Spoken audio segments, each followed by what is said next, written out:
여러분 안녕하십니까. 저는 이번 옥천 FM 공동체 라디오 개발임문 5단계 장기 코너 진행을 맡은 백승입니다. 오늘은 저 혼자입니다.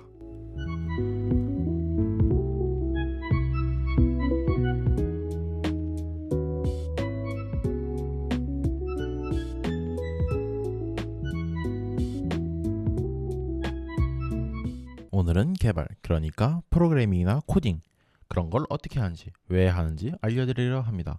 아마 대부분 코딩을 들어보기 자체는 많이 들어보셨을 겁니다. 최근 4차 산업혁명이니 AI니 하면서 인터넷 광고로도 많이 나오고 영상으로도 많이 나오고 아직 옥천에는 없지만 타지에는 코딩 학원도 벌써 많이 생겼습니다. 그리고 학교에서도 교과 과목이 따로 생겼습니다. 그렇죠?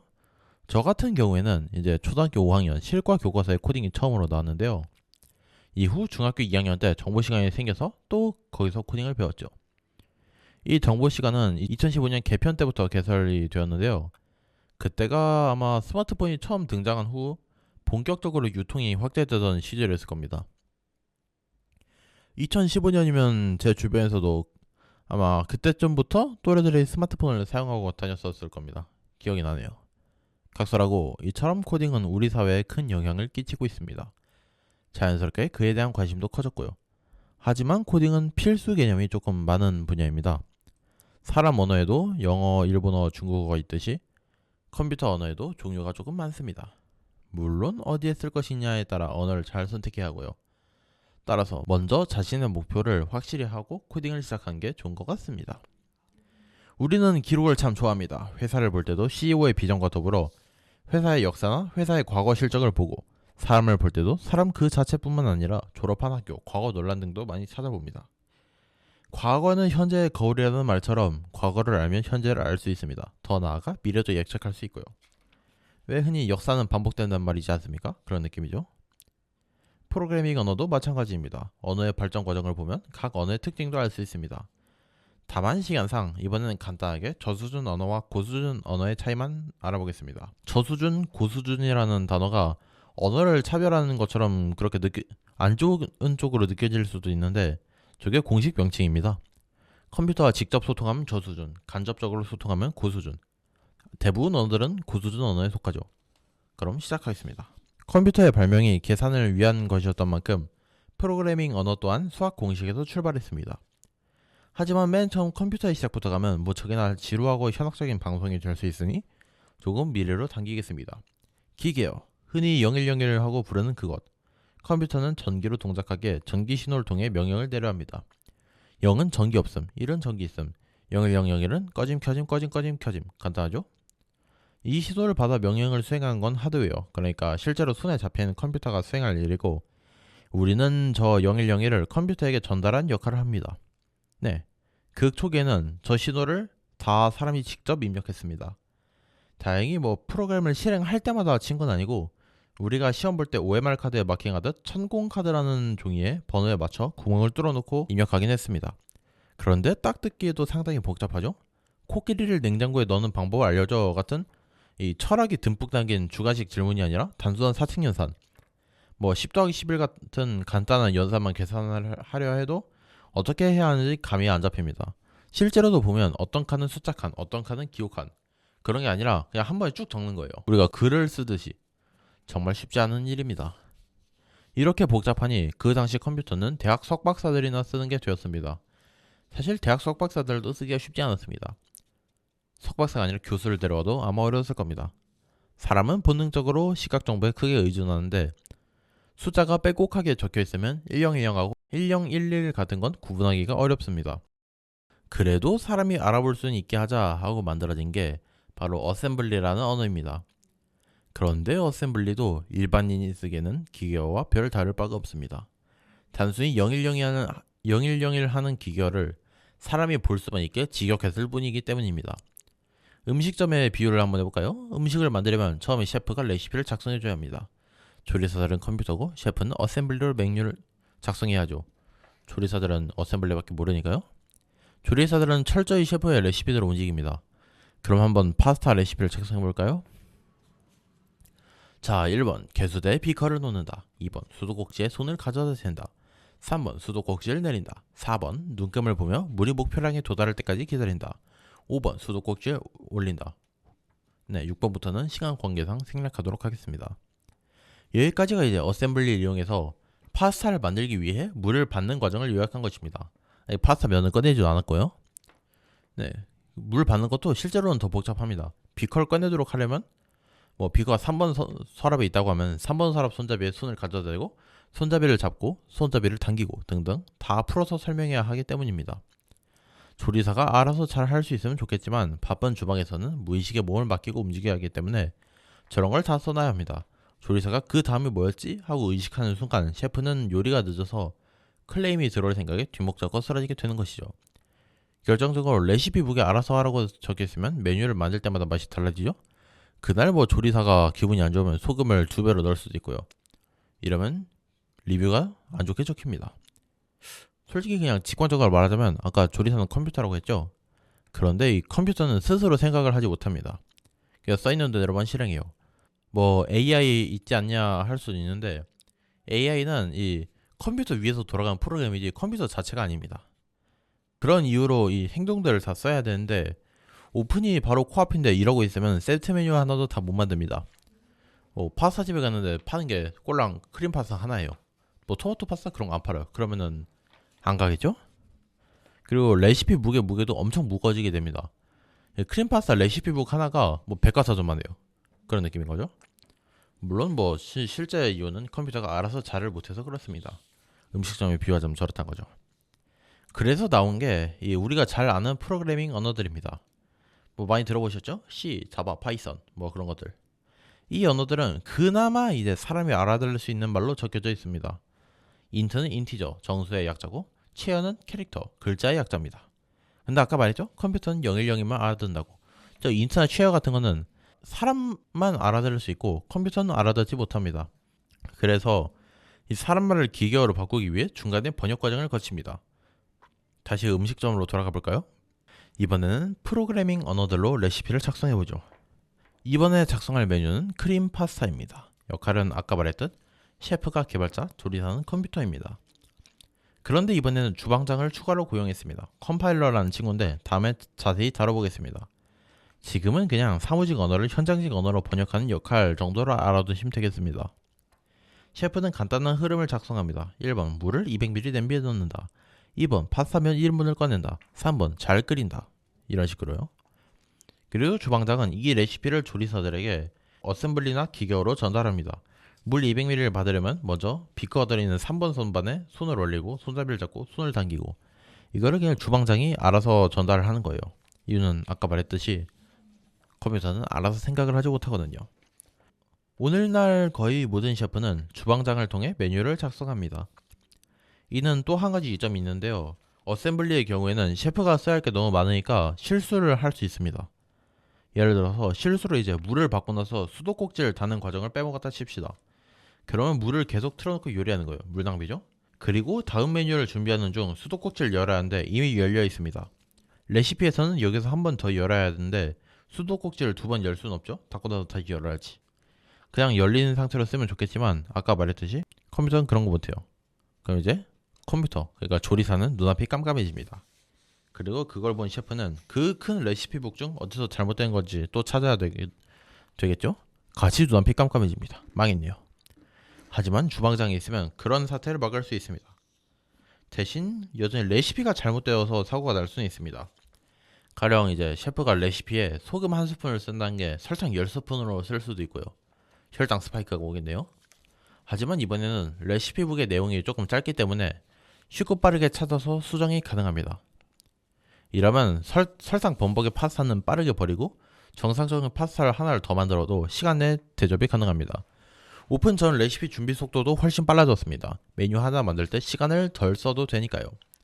이제는 삼시세끼를 코스 메뉴를 시켜도 세끼 다 다른 메뉴를 대접할 수 있습니다. 식당이 잘 될 일만 남았네요. 그래서 갑자기 왜 식당이 나오냐고요? 프로그래밍 언어의 작동 방식도 이것과 비슷하거든요. 개발자는 손님, 보통은 클라이언트라고 많이들 표현을 합니다. 그 손님에게 어떤 프로그램이 필요한지 의뢰를 받고 그 프로그램을 만드는 가장 효율적인 언어를 찾아 그 언어로 코드를 작성합니다.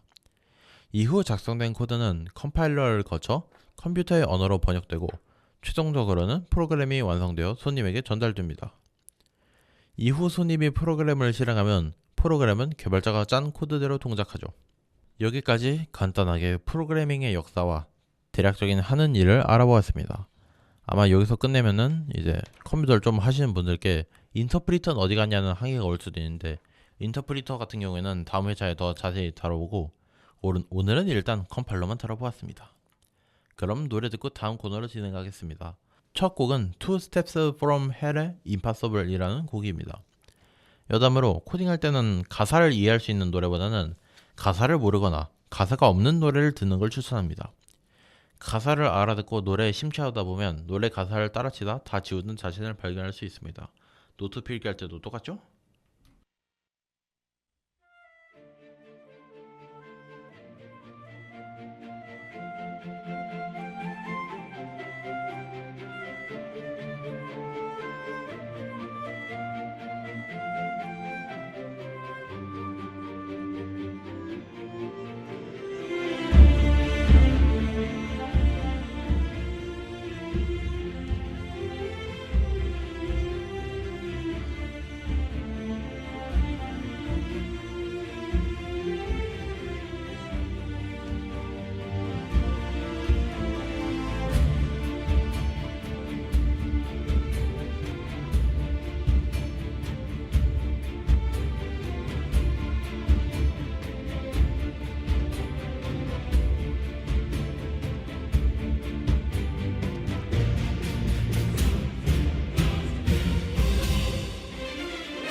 네, Two Steps from Hell, Impossible 노래 듣고 왔습니다. 여러분은 지금 옥천 FM 공동체 라디오에서 방송되는 개발 입문 5단계 Why and How 듣고 계십니다. 자, 코딩, 프로그래밍, 개발. 지금부터는 그냥 합쳐서 개발이라고 칭하겠습니다. 개발을 하면 어떤 것이 좋을까요? 아마 대부분은 고연봉이나 사회적 지위를 먼저 생각하실 수도 있습니다. 하지만 그건 개발자라는 직업으로 취업하면 좋은 점이지 개발에 좋은 점이 아닙니다. 그게 그거 아니냐고요? 물론 개발자가 개발을 하는 사람이라는 거는 맞습니다. 하지만 단순 개발만 한다 해서 고연봉을 얻거나 사회적 지위가 상승하지는 않습니다. 하지만 그것보다 더 좋은 걸 얻을 수도 있죠. 겸사겸사 개발자로 취업하면 위에서 말한 것들도 얻을 수 있고요. 가장 큰 건 역시 논리적 사고력이 증가합니다. 개발은 컴퓨터를 움직이는 거라 했죠? 컴퓨터도 결국 한 동작마다 최소로 들어가는 시간이 있습니다. 대략 코드를 1억 번을 실행하면 1초쯤 걸리는데요. 엄청 빠르죠? 하지만 사용자가 코드를 비효율적으로 짜면 같은 목표라도 걸리는 시간이 상이하게 달라집니다. 예를 들어 1부터 100까지 숫자를 전부 더한 값을 얻는다 칩시다. 직관적으로 한번 생각을 해보겠습니다. 먼저 전체 합을 저장할 변수를 하나 만들겠습니다. 이 변수를 서머리라고 한번 칭해볼게요. 자, 서머리는 소수점이 없는 정수로 해서 하나 만들어줍니다. 그리고 1부터 100까지니까 100번 반복을 해야겠죠? 다 더하려면 100번 반복하는 코드를 짜겠습니다. 자, 서머리에다가 1 더하고 서머리에다가 2 더하고 해서 100줄을 짤 수도 있지만 이러면 코드가 너무 길어지죠? 그래서 이제 보통 포문이라고 불리는 친구가 하나 있는데 공통적으로 그 친구를 한번 이용을 해보겠습니다. 포문 내부에서 쓸 변수를 또 선언을 해줄 건데요. 보통은 이제 인덱스 줄여서 i라고 많이들 칭합니다. 이제 100까지 더하려면 1 더하고 2 더하고 3 더하고 해서 더하는 숫자를 1씩 증가를 시켜야 되잖아요. 포문은 이제 그런 동작을 하는 코드입니다. 내부에서 i를 계속 1만큼 증가를 시켜주는데 이 i가 곧 이제 더할 숫자가 되는 거죠. 이건 나중에 프로그래밍 언어를 배우시게 되면은 한번 더 알아보시는 걸 추천드리고, 자, 포문 안에다가 서머리에 인덱스를 더하는 코드를 넣어줍니다. 인덱스가 1씩 증가하니까 그럼 자동으로 서머리에다가 1 더하고 2 더하고 그렇게 쭉 이어가겠죠? 아까 코드 100줄짜리를 짜야 되는 걸 3줄로 줄였네요. 일단 포문 하나, 그 다음에 더하는 거 하나, 그리고 닫는 중괄호 하나. 프로그래밍에서는 기본적으로 중괄호를 사용하니까요. 이제 100줄을 짜든 아니면 3줄을 짜든 처음 서머리에다가 숫자를 100번 더하고 그 값을 출력합니다. 이제 숫자 출력하는 코드랑 변수 선언은 엄청 사소한 코드거든요. 이거 엄청 빨리 실행이 가능한 거라서 반복에 초점을 한번 둬봅시다. 그럼 대략 100번 실행이 되네요. 그죠? 하지만 결과는 똑같습니다. 이처럼 포문은 여러 번 반복하는 코드의 길이를 줄여주는 문법이라 생각하시면 되겠습니다. 실행 횟수는 그대로지만요. 이 개념은 나중에 더 자세히 다뤄보도록 하고, 결과는 5050 정도가 나오군요. 하지만 지금이야 이 1에서 100까지로 끝났지만 1에서 1000까지, 1에서 만까지 더하려면 어떻게 해야 할까요? 혹은 이제 시작하는 숫자를 1이 아니라 10, 100부터 시작하면요. 물론 코딩의 장점은 그런 걸 다 숫자만 바꾸면 작동한다는 것이긴 합니다.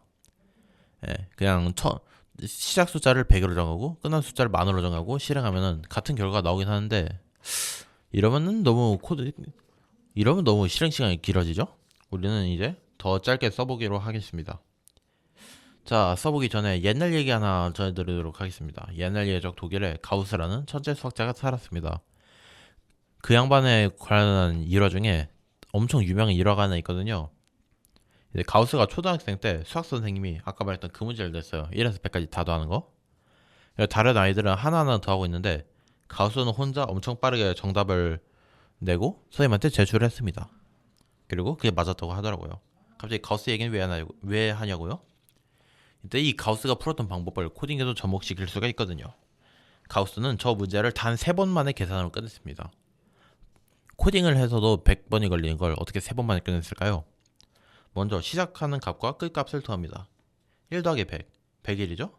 그리고 반복 횟수를 절반으로 나눕니다. 100 나누기 2는 50입니다. 그리고 2를 곱합니다. 100일 곱하기 50, 5050. 아까 저희가 구한 값과 일치합니다. 우연 아니냐고요?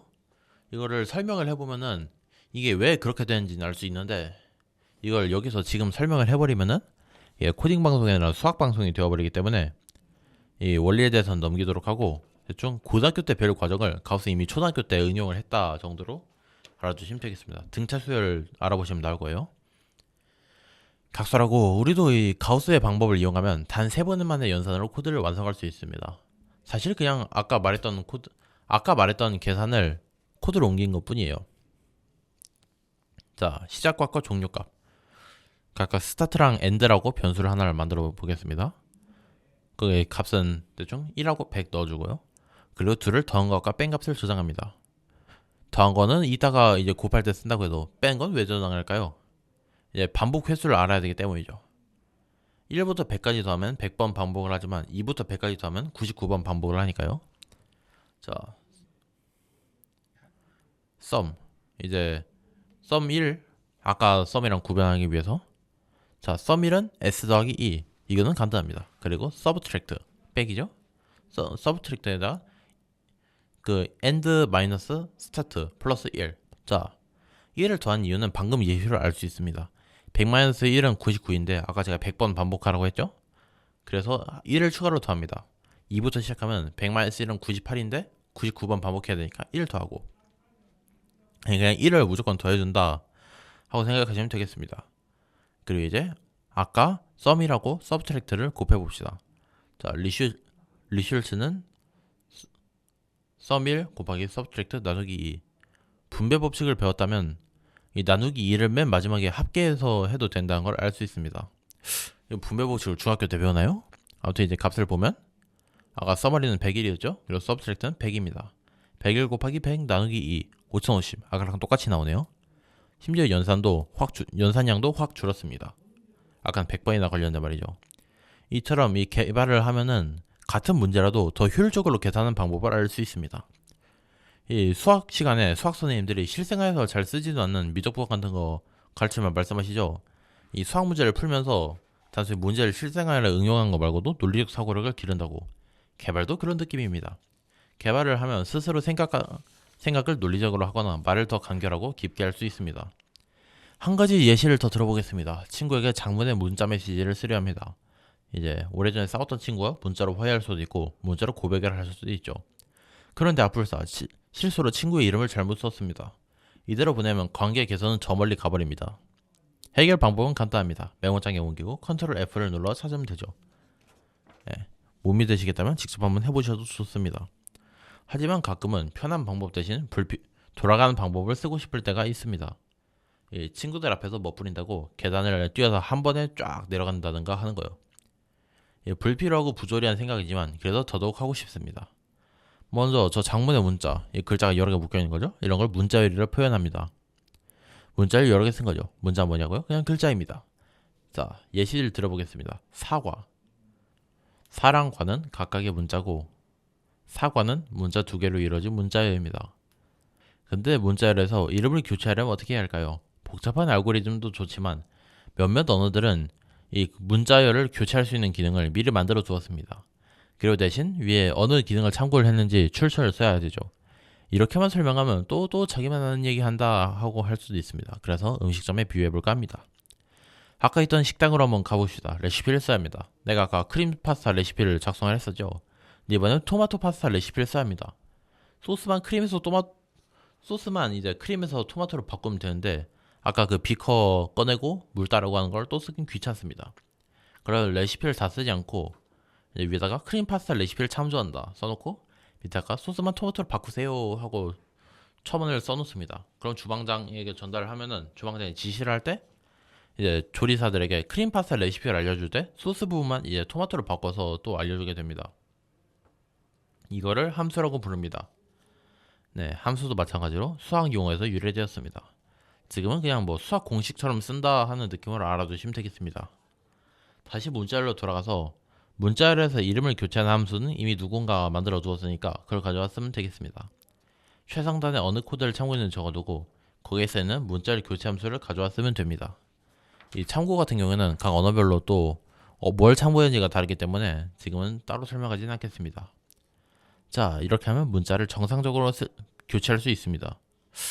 그냥 컨트롤 F 누르지 왜 이렇게까지 하냐고요? 그야 재밌으니까요. 네, 개발을 하면 좋은 점은 저희가 간단하게 알아봤는데요. 실생활 예시도 겸사겸사 같이 해서 봤는데 이게 솔직히 도움이 될지 모르겠습니다. 하지만 수학도 마찬가지죠. 그냥 이 논리적 사고력을 기르기 위해서 간단하게 내본 문제라고 생각하시면 되겠습니다. 이제 마무리 노래 듣고 다음 코너로 넘어가겠습니다. 이번 곡은 폭스셀러의 레전더리 스케일입니다. 아까랑 마찬가지로 가사는 없습니다. 들어보시면 아마 분위기도 비슷할 거예요. 그러면 노래 듣고 오겠습니다.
폭스 세일러의 레전더리 스케일 노래 듣고 왔습니다. 여러분은 지금 옥천 FM 공동체 라디오에서 방송되는 개발임은 5단계 YNHOW 듣고 계십니다.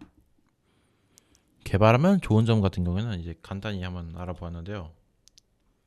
이제 개발을 어떻게 해야 하는지 한번 알아봅시다. 사실 이 개발의 범위가 조금 넓습니다.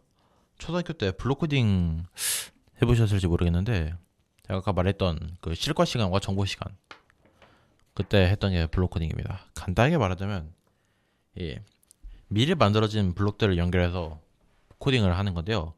예를 들면 10만큼 움직이기, 4초 동안 말하기 이런 걸 하는 겁니다.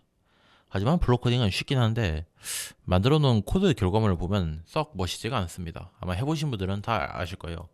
우리가 원하는 건 그게 아닙니다. 검은 화면에 이제 알록달록한 글씨로 반딱반딱한 거. 그런 건 이제 텍스트 코딩이라고 따로 있는데요. 이 텍스트 코딩 같은 경우에도 의외로 블록 코딩이랑 차이가 별로 없습니다. 다만 이제 아까 말했던 10만큼 움직이기 이런 거를 블록을 끌어도 놓는 게 아니라 직접 타드로 쳐야 한다는 차이점이 있긴 하죠. 그리고 대부분 영어입니다. 일단 대부분의 언어는 사용하기 전에 런타임이라는 걸 다운받아야 합니다. 런타임 혹은 런타임 환경. 얘들은 이제 주방과 같습니다. 인덕션, 전자레인지, 냉장고 등등 다양한 조리 도구들이 준비되어 있죠. 물론 이런 거 없이도 코드는 짤 수 있습니다. 짤 수는 있죠. 하지만 그런 게 없으면 이 자동 완성이나 코드의 가독성 그런 걸 다 떠나서 만든 걸 실행을 해보질 못합니다. 레시피를 만들 때 맛을 보지 않고 상상으로만 짜는 느낌이라 이해하시면 되겠습니다. 주먹이 없으니까요. 뭐 당장 물도 못 끓이는데 어떻게 요리를 하겠습니까? 그래서 이 극히 일부 언어들 빼고는 다 이 코드를 짜려면 런타임을 깔아야 됩니다. 런타임이 필요 없는 언어는 뭐냐고요? 아까 말한 어셈블리어나 기계어입니다. 런타임 까는 게 아무리 귀찮아도 저런 것들 쓰는 것보다는 편할 거라 생각합니다. 물론 런타임도 언어마다 깔아야 하는 게 다 다릅니다. 다행히 대부분의 런타임은 설치 파일 하나만 실행시키고 다음으로 넘어가기 몇 번만 누르면 설치가 완료됩니다. 그래서 그리 복잡하진 않아요. 자, 런타임을 설치했습니다. 이제 여러분은 주방을 이용할 수 있게 됐습니다. 하지만 아직 쉽게가 없습니다. 보통 이사를 할 때도 주방은 있지만 프라이팬, 냄비, 도마 이런 걸 다 따로 사거나 아니면은 전에 쓰던 집에서 갖고 와야 되죠. 물론 저런 거 없어도 이제 메모장으로도 개발할 수 있긴 합니다. 아까 말한 주방으로 비유를 하자면은 이제 비닐봉지에다가 물 끓이고 뽀글이 그런 느낌으로. 다만 이 변수명을 어떤 걸 써야 하는지 정확히 암기해야 하고 문법도 틀린 부분이 있나 눈이 빠져라 봐야 하죠. 이 코드 짜는 용도의 메모장이 있으면 참 좋을 텐데 말입니다. 옛날에 코딩하던 사람들도 그 생각을 했고 그 사람들은 그래서 만들었습니다. 이 IDE라 불린 이것들은 코딩의 난이도를 과거에 비해서 30%쯤은 낮춰줬습니다. 이 IDE 하나만 있으면 아까 했던 런타임도 따로 안 깔아도 됩니다. 그냥 IDE 깔면서 자동으로 같이 깔리죠. 혹은 IDE 안에서 이제 서로 다른 버전의 런타임을 또 설치할 수도 있고요. 그뿐만이 아닙니다. 기존에는 테스트를 해보려면 따로 검은 창이 또 있거든요. 거기다가 명령을 쳐서 직접 실행을 해줘야 됐다면 IDE를 쓰면 이제 버튼 하나로 실행이 가능합니다. 그리고 가장 큰 특성은 가독성을 높인 것입니다. 문법 에러가 있다면 빨간 줄로 알려주고 글자를 치면 자동으로 해당 글자로 시작하는 변수나 함수명을 띄워줍니다. 또한 내부적으로 불필요하거나 비효율적인 로직이 있으면 그것도 노란 줄로 알려주기도 하고 오탈자도 잡아주죠. 그리고 이제 개발을 조금 해보신 분들이라면 IDE라고 했을 때 이 V로 시작하는 파란 로고의 프로그램을 생각하시는 분들도 계실 텐데 그 프로그램은 사실 엄밀히 따지자면 IDE가 아닙니다. 이제 아무것도 안 건드리고 그냥 쓰면은 런타임 같은 걸 깔아주지는 않기 때문이죠. 다만 이 프로그램 내부에서 여러 가지 확장 프로그램을 추가로 설치해서 IDE처럼 쓸 수는 있습니다. 이 확장 프로그램도 버튼 몇 개만 누르면 다 깔립니다. 자, 런타임도 깔았고 IDE도 깔았습니다. 이러면 기본적인 개발 준비는 끝입니다.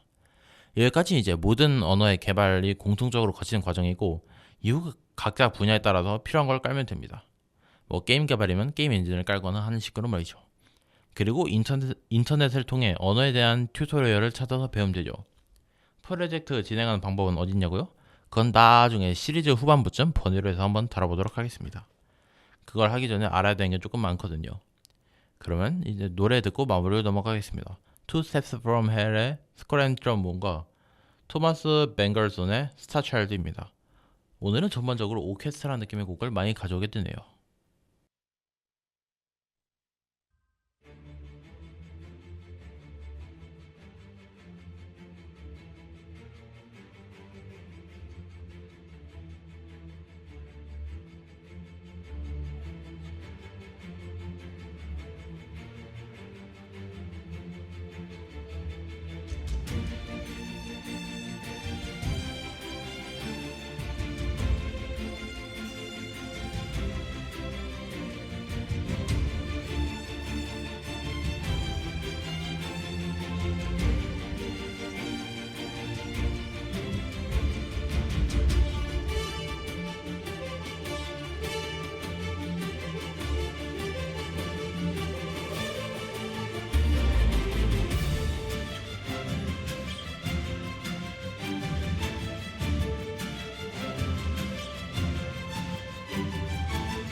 Two Steps From Hell의 Skulls and Trombones와 토마스 뱅걸손의 스타차일드 듣고 왔습니다. 여러분 지금 옥천 FM 공동체 라디오에서 방송되는 개발 임무 5단계 Why and How 듣고 계십니다.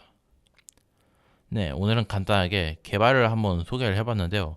이 방송을 듣고 개발에 흥미가 생기신 분들이라면 감사합니다. 그리고 다음 방송을 기대하셔도 좋을 것 같습니다. 다음 시간은 아마 개발을 안 하시는 분들에게는 조금 더 지루하고 현학적일 수도 있습니다. 프로그래밍 언어들을 소개할 거거든요. 사람 언어도 보면 다 다르죠? 예를 들어서 영어는 단어 단위로 뜻이 있지만 한자는 한 글자마다 뜻이 다 있습니다. 그런 것처럼 프로그래밍 언어들도 특징이 다 있고 구별한 기준이 다 다릅니다. 이 기계어로 번역하는 방법이라든가 특화된 분야, 그 언어만의 특징 등등. 그러면 다음 시간에 다시 만나길 기대하며 지금까지 개발 입문 5단계 중 첫 번째 Why and How의 진행자 백승기였습니다. 감사합니다.